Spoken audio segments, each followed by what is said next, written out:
जय हिंद एवरीवन। आज की क्लास का जो सबसे पहला क्वेश्चन है वो ये है कि who is the supreme commander of the Indian armed forces. भारतीय सशस्त्र बलों का सर्वोच्च कमांडर कौन होता है? भारतीय सशस्त्र बलों का जो सर्वोच्च कमांडर होता है वो होते हैं हमारे प्रेसिडेंट यानी कि राष्ट्रपति।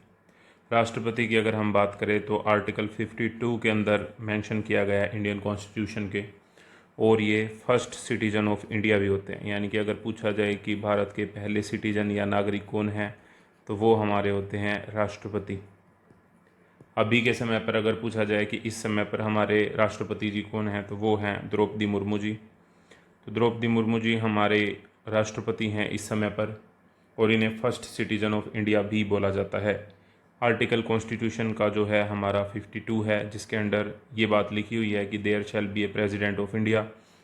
इसके अलावा अगर हम बात करें रक्षा मंत्री की तो रक्षा मंत्री हमारे इस समय पर हैं श्री राजनाथ सिंह जी। राजनाथ सिंह जी हमारे डिफेंस मिनिस्टर यानी कि रक्षा मंत्री हैं इस समय पर। और इसके अलावा अगर हम बात करें CDS यानी कि चीफ ऑफ डिफेंस स्टाफ की, तो चीफ ऑफ डिफेंस स्टाफ हमारे इस समय पर हैं अनिल चौहान जी। तो ये कुछ इंपॉर्टेंट क्वेश्चन थे इस क्वेश्चन को लेके, तो ये आपको ध्यान रखने हैं। Next question, NCC was established in which year. NCC की स्थापना किस वर्ष हुई थी? तो NCC की स्थापना हुई थी सन 1948 में। और अगर हम एग्जैक्टली बात करें तो 15 जुलाई 1948 को NCC की स्थापना हुई थी। NCC के संस्थापक हृदयनाथ कुंजरू जी को माना जाता है, हृदयनाथ कुंजरू जी।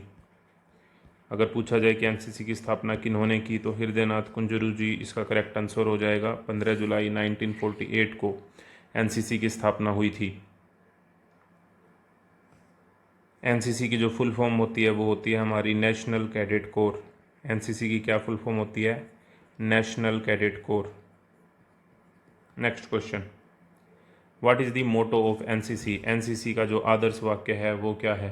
तो NCC का आदर्श वाक्य है यूनिटी एंड डिसिप्लिन, यानी कि एकता और अनुशासन।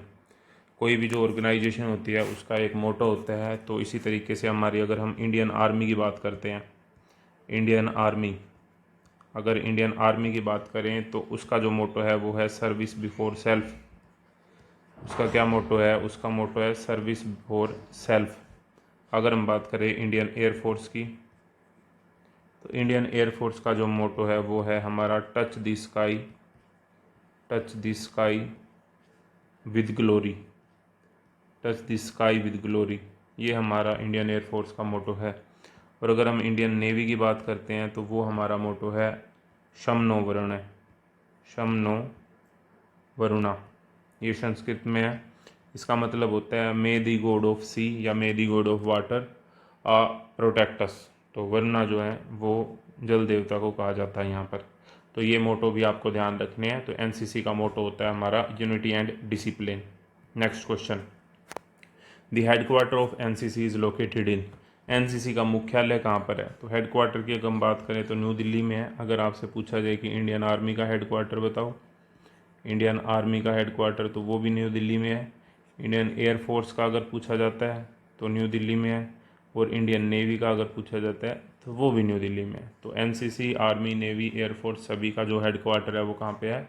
न्यू दिल्ली के अंदर लोकेटेड है। Next question, what is the full form of NCC। NCC का जो पूर्ण रूप होता है वो होता है National Cadet Corps. Option A is the correct answer.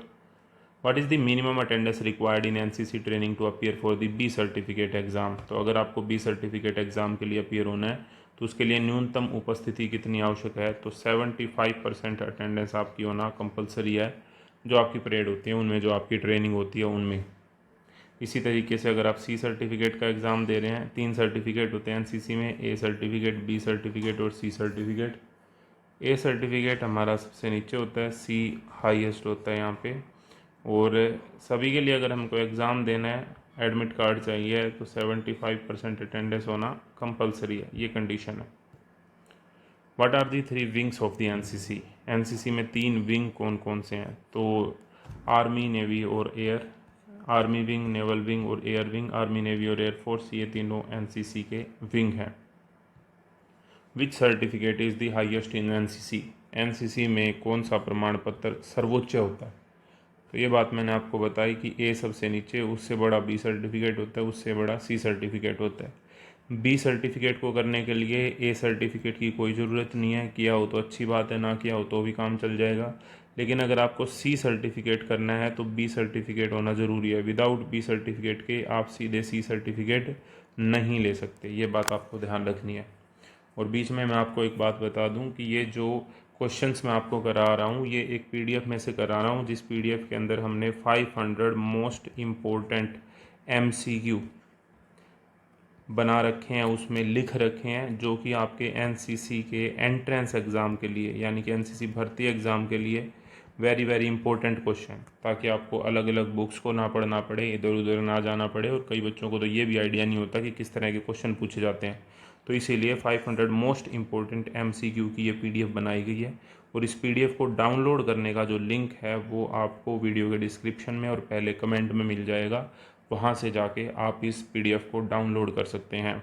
Next question, which of the following NCC training activities is related to social service.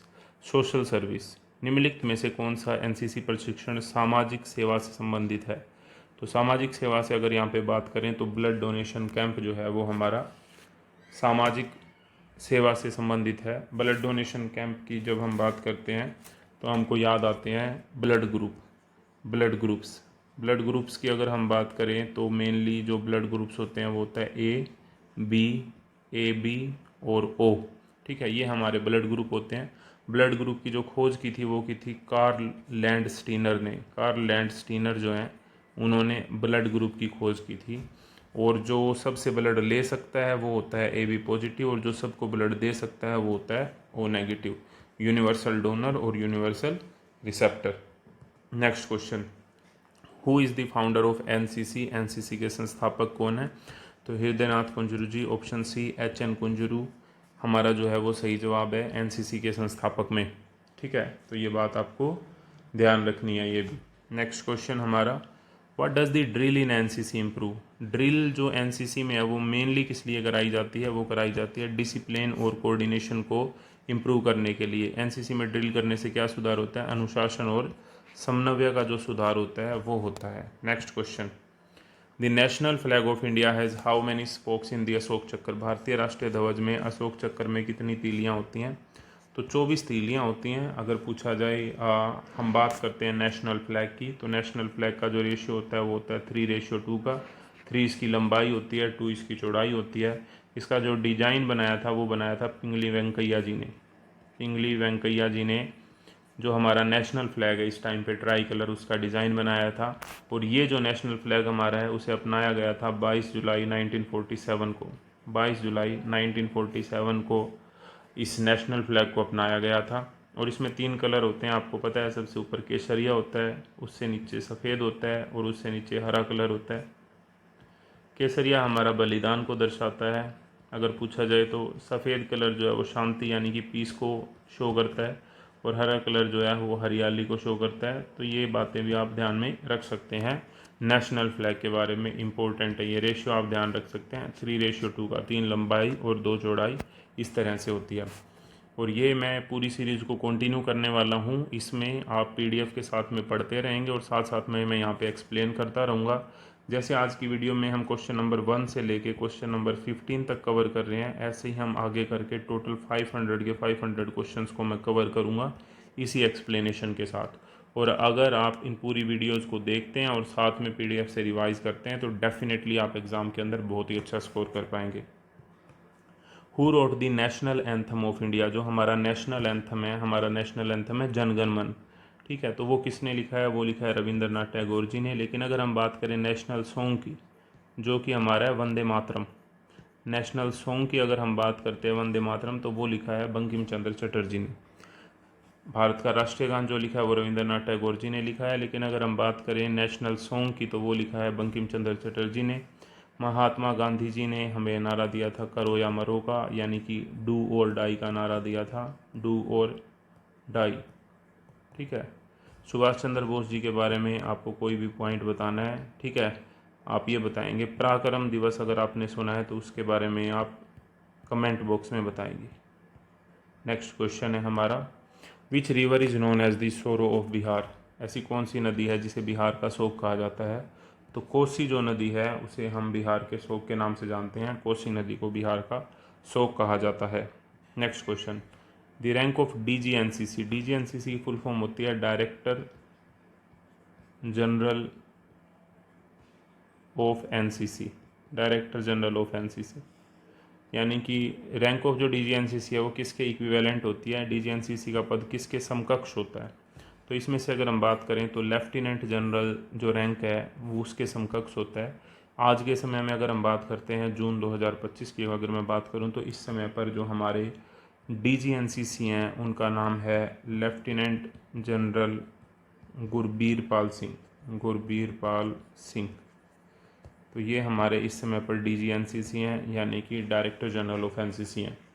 I hope ये वीडियो आपको अच्छी लगी होगी। मैं इस पूरी सीरीज़ की एक प्लेलिस्ट बनाऊंगा, प्लेलिस्ट का लिंक वीडियो के डिस्क्रिप्शन में आपको मिल जाएगा। Thank you very much. जय हिंद, जय भारत।